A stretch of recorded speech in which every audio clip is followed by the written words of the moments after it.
Hi golfers, Rob Cheney here from Golf Tech Singapore. Today's video we're going to discuss the first part of the swing, the takeaway. How to stop sucking the club in behind you, how to stop lifting your arms too much away from you. This is the perfect way to start the swing and get everything off to a perfect start.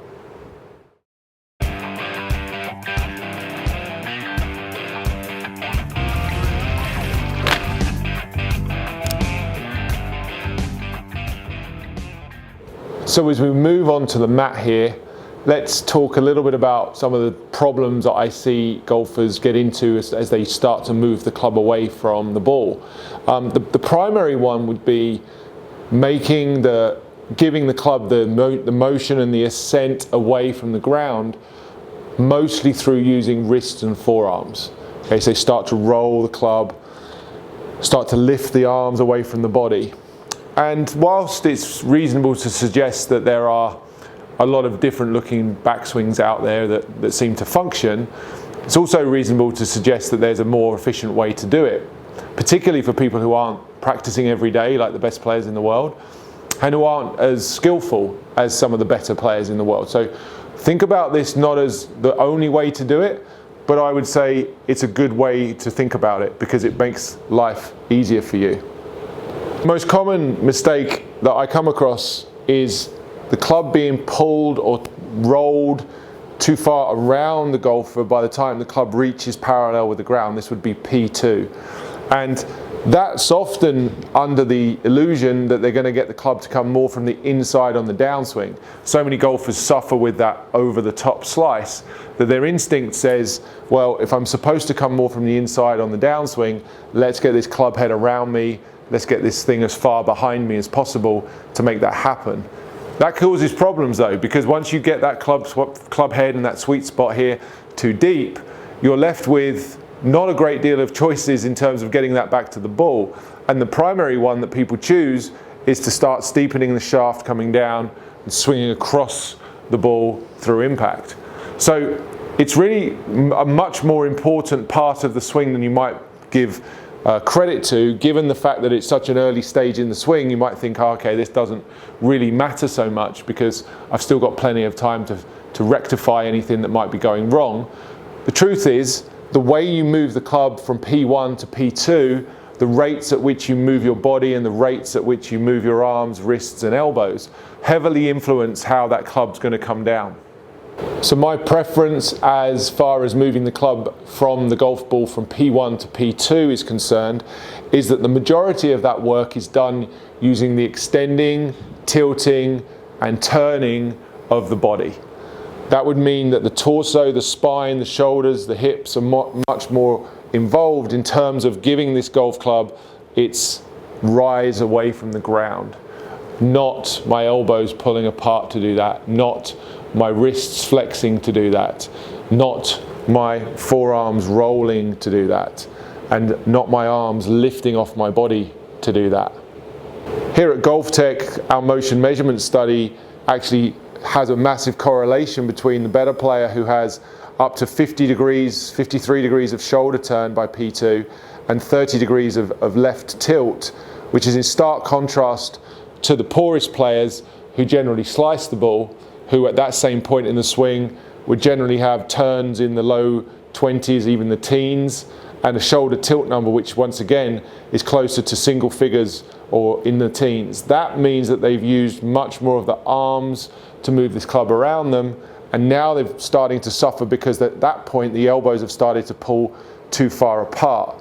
You'll know from my video last week how important keeping those elbows close together is. So using the elbows and pulling them apart to start the swing might not seem like much of a problem at this point in time, but it leads to a chain reaction of events that makes things much more difficult to control on the downswing. So if I was looking for a preference, I would say shoulders tilting, turning and extending. I would say club head staying just slightly on or outside my hands at this point in time, not sucked in behind me. I've got a great drill for you to help you feel how much of this you need to do, because so many people, when they start asking them to keep the club head out away from their hands doing this drill, interpret that as moving the hands out to keep the club out, and that's certainly not going to work either.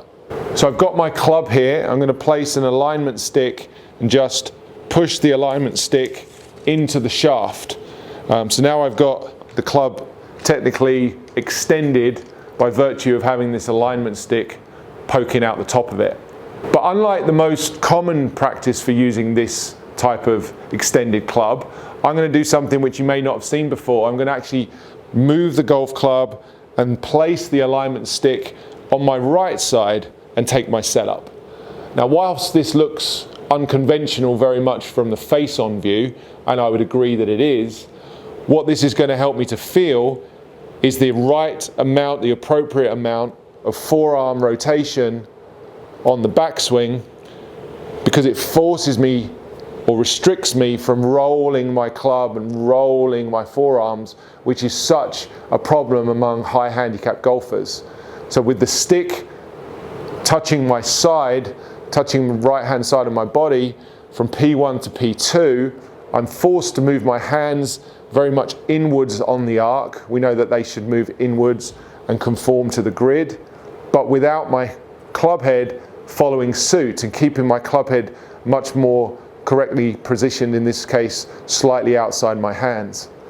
And in order to do that, I have to move my body in a very efficient way. I have to turn, I have to tilt, I have to extend as I move back into this first piece of the backswing. So as a feel, this is a really, really cool drill to help you to get a sense of how much forearm roll you'd want to feel. And if you can really feel the pressure there against the side of your body, you know that you're probably tending historically to be this guy, this golfer here who whips the club behind them. Once you've practiced that a few times, you should have a much better sense of how to move the hands and the club inwards around the arc and on the grid without losing the structure of the arms or sucking the club in behind you.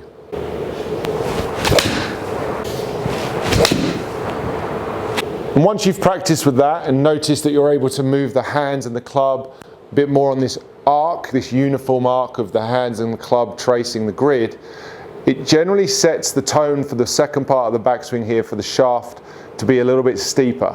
And that's a great place to be, particularly if you're a slicer of the golf ball, because that from this place here, it's much easier to start to shallow and lower the club head and the sweet spot on the downswing. Think about swings like Matthew Wolff and Jim Furyk are both fairly extreme examples of how far out their club head is on the takeaway. They keep their hands way away from them. Okay, but that doesn't mean that's where they come down, quite the contrary. Because of the way they load the arms and the wrist going back, they're able to actually take this club on a journey, take this sweet spot on a journey and make it much shallower coming down and ultimately help them to be the elite ball strikers that they are. So really trying to get the point across today, we don't want to be sucking this club in behind you, trying to swing from the inside. You're sometimes much better off taking it back straighter and then using that mass of the club to help get the club shallowing on the downswing and approaching the ball from that inside path. So there you have it, a little discussion about how to move the club from P1 to P2 and why it's important. Once again, I'll mention I feel like it's an area of the swing that often gets overlooked because it's happening so early on, and actually it has a big impact on what happens throughout the rest of the swing. So if you're struggling with the takeaway and not quite sure what to do, give that little exercise a try, and when you're filming your swing, check to see how your hands and club head are conforming to the grid. Guys, thanks for watching. If you enjoyed the video, please give it a thumbs up. It really helps to get the video seen by others, and if you haven't already, please go ahead and click that subscribe button. I look forward to sharing more tips with you very soon. In the meantime, have a great weekend. Enjoy your golf wherever you're playing, and I look forward to speaking to you again very soon.